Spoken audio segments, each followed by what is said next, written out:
தமிழக சட்டப்பேரவை தேர்தலை முன்னிட்டு தலைமை தேர்தல் ஆணையர் ஞானேஷ்குமார் சென்னை வந்தபோது தேர்தல் முன்னேற்பாடுகள் குறித்து விரிவான ஆய்வும் ஆலோசனைகளும் நடத்தியுள்ளார். தேர்தல் ஆணையர்கள் சுப்ரீத் சிங் சந்த், விவேக் ஜோஷி, முதுநிலை துணை தேர்தல் ஆணையர் மணிஷ் கார்க், துணை தேர்தல் ஆணையர் சஞ்சய் குமார், தமிழக தலைமை தேர்தல் அதிகாரி அர்ச்சனா பட்நாயக் ஆகியோருடன் இணைந்து அரசியல் கட்சிகளின் கருத்துக்களை கேட்டறிந்தார். தொடர்ந்து மாவட்ட ஆட்சியர்கள், காவல்துறை அதிகாரிகள், தலைமை செயலர், டிஜிபி, வருமான வரித்துறை, சுங்கத்துறை, அமலாக்க இயக்குநரகம் உள்ளிட்ட பல்வேறு துறைகளின் அதிகாரிகளுடன் ஆலோசனை நடத்தியுள்ளார். மேலும் பத்திரிகையாளர்கள் சந்திப்பில் அவர் கூறியது, இந்தியா மக்களாட்சியின் தாயகமாக விளங்குகிறது என்றும் அண்மையில் டெல்லியில் நடைபெற்ற பன்னாட்டு கருத்தரங்கில் 172 நாடுகளைச் சேர்ந்த தேர்தல் அதிகாரிகள் பங்கேற்ற போது தமிழகத்தில் 10ஆம் நூற்றாண்டிலேயே உத்தரமேரூர் குடவோலை முறையில் தேர்தல் நடைபெற்றது என்பதை எடுத்துரைத்த பொழுது உலக நாடுகள் வியந்து உள்ளன என்றும் தெரிவித்துள்ளார். தமிழகத்தில் மொத்தம் 234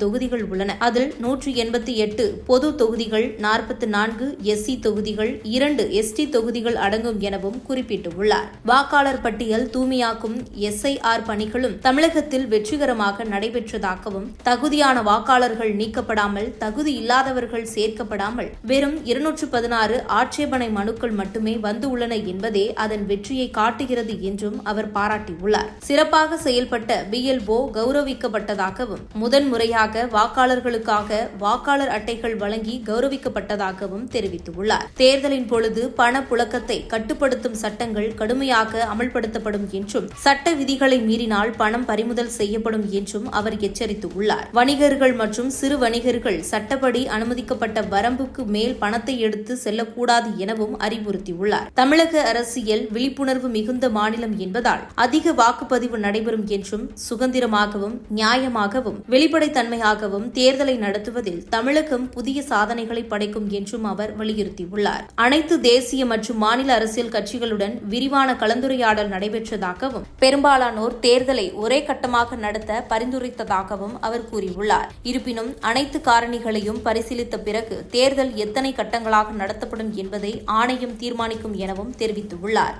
வாக்காளர்களுக்கு பணம், பரிசு பொருட்கள் வழங்குவதை தடுக்க புதிய உத்திகளை பயன்படுத்தப்படும் என்றும், தமிழக சட்டப்பேரவை தேர்தல் கடந்த காலத்தை விட வேறுபட்டதாக இருக்கும் என்றும் அவர் உறுதியளித்துள்ளார். சட்டம் ஒழுங்கு சீராக இருந்தாலும் தேர்தல் நடத்தை விதிமுறைகள் அமலுக்கு வந்த பிறகு தீவிரமாக கண்காணிக்கப்படும் என்றும், பீகாரை விட சிறப்பாக தமிழக தேர்தல் நடத்தப்படும் என்றும் அவர் வலியுறுத்தியுள்ளார். மேலும் பத்திரிகையாளர்கள் சந்திப்பில் தமிழில் உரையாற்றிய அவர், அனைவருக்கும் வணக்கம் என்று துவங்கி தேர்தல் திருவிழா தமிழ்நாட்டின் பெருவிழா என்று தமிழில் தெரிவித்தார். மேலும் வேட்புமனு தாக்கல் ஆன்லைன்களில் கட்டாயமாக்கப்பட வேண்டுமா என்ற கேள்விக்கு பதிலளிக்கவில்லை.